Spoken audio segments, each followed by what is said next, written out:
Pancasila. Yang pada kali ini kita berada pada tema 4 yaitu suara demokrasi.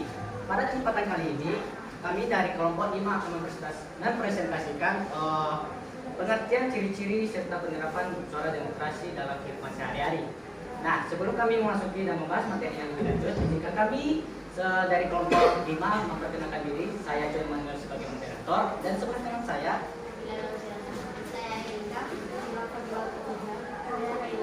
saya Rizky Luisa. Baik, tanpa memperpanjang lagi kata pembuka, langsung saja kepada pembahasan materi kita pada pagi hari ini, yaitu yang dimana proyek pemetaan profil pelajar Pancasila ini adalah suatu program T5 yang diadakan di setiap sekolah, yang dimana bertujuan untuk membangun kekompakan di antara mahasiswa, di antara siswa-siswa yang berada di sekolah tersebut.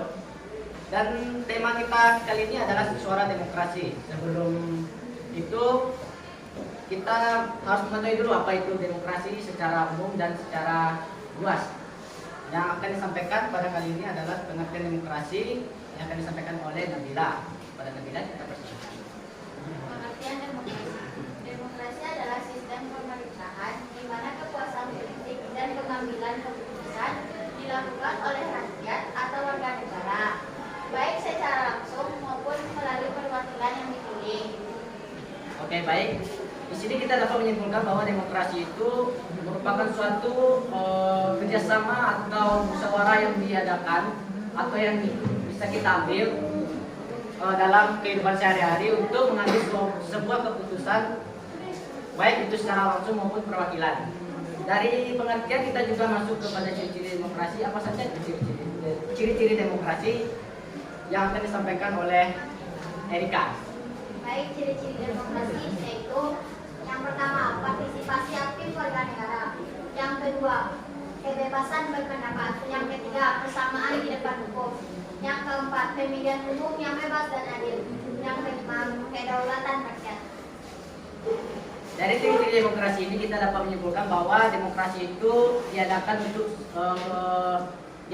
semua warga dan masyarakat tanpa memandang hak, kewajiban atau kesetaraan mereka di lingkungan masyarakat, keluarga maupun negara. Dari ciri-ciri demokrasi kita masuk ke dalam penerapan demokrasi ini. Dari penerapan ini kita ada 4 penerapan yang dapat kita ambil, yaitu dari penerapan lingkungan keluarga, dan penerapan lingkungan sekolah, penerapan lingkungan masyarakat, dan penerapan lingkungan bangsa dan negara. Sebelum masuk, penerapan ini juga ada ciri-ciri dan contoh yang dapat kita terapkan dalam kehidupan sehari-hari. Yang pertama yaitu lingkungan keluarga. Apa saja ciri dan contoh dalam lingkungan keluarga dalam penerapan demokrasi yang akan dilakukan oleh Naila?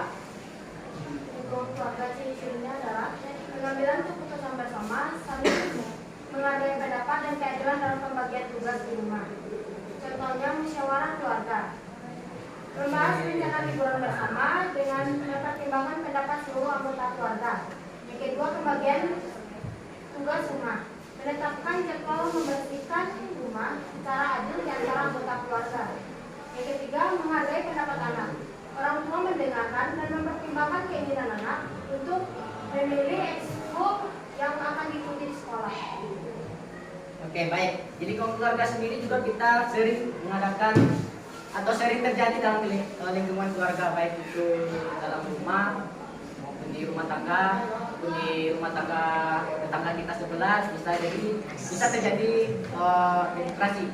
Dan selanjutnya adalah lingkungan sekolah. Apa saja ciri dan contohnya yang akan disampaikan oleh Kaila?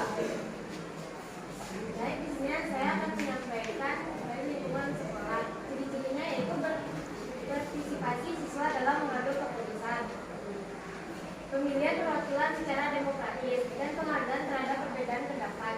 Contohnya yaitu pemilihan ketua kelas. Siswa memilih ketua kelas melalui voting yang adil dan transparan. Musyawarah dalam menentukan jadwal kongres. Siswa bersama-sama menentukan jadwal tiket kelas melalui diskusi dan kesepakatan bersama. Lalu menghargai pendapat teman. Siswa saling mendengarkan dan menghargai pendapat teman saat diskusi kelompok.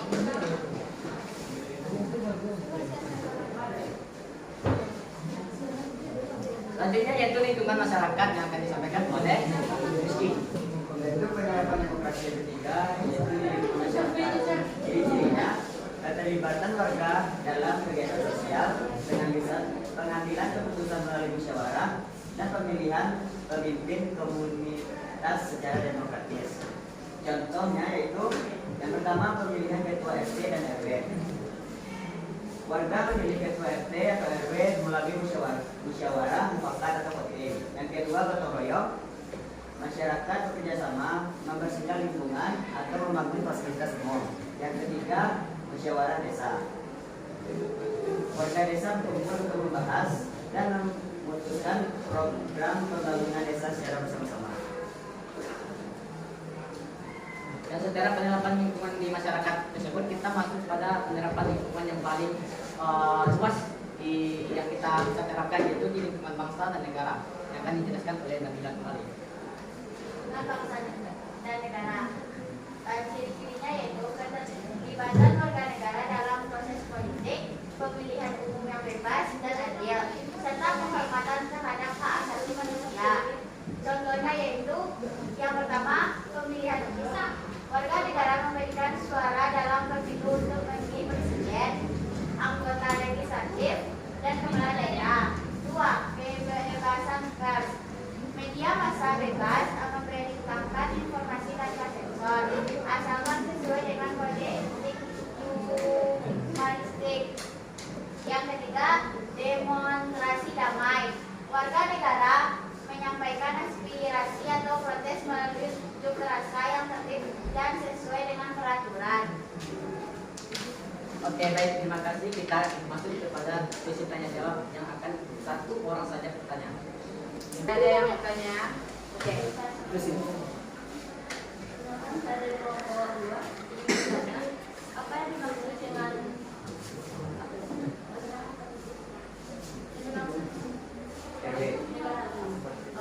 Bagian negara yang sangat luas sekali. dan dimaksud dengan kode etik jurnalistik? Kode etik jurnalistik. Kebebasan. Oke, baik, terima kasih kepada